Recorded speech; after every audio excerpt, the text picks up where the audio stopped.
Richard Pestes is joining us now from the PEZ Cycling News blog. Talk more about this. Richard, thanks for joining us. Thanks, Steve. Good to be here. What was your reaction?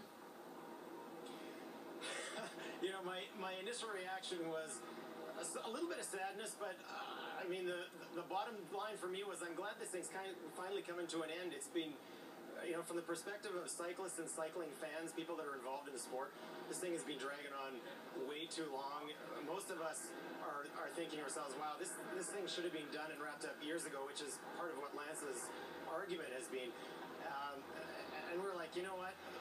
The culture of cycling and using enhancing products back in the 90s was much different than we all believe it is today, and then we've seen evidence that it's certainly cleaned up. Back in the days, the 90s when Lance is being accused of all this stuff, honestly, the playing field was really level. Yeah, all kinds of guys were on this stuff, and one of the jokes going around the chat rooms and stuff is, if they take Lance's titles away from him, who are they going to give them to? The guy that finished 25th in the Tour, so we're glad to see it's finished. Richard, Jay Durant here. I mean, I guess Lance had to know that it would come to this point. He put up a good fight, but the evidence was overwhelming. USADA is obviously not going to leave any stone unturned. It was really another line for him, wasn't it?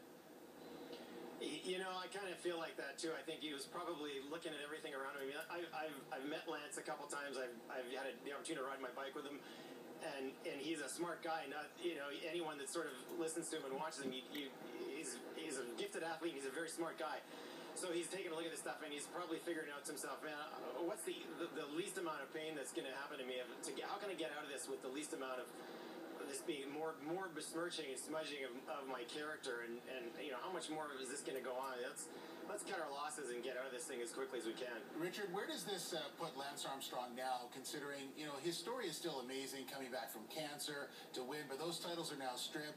He does a lot of fundraising, obviously, for his Live Strong and his cancer research. Where does this put him now as far as the ability to continue doing what he's doing and fighting things like cancer?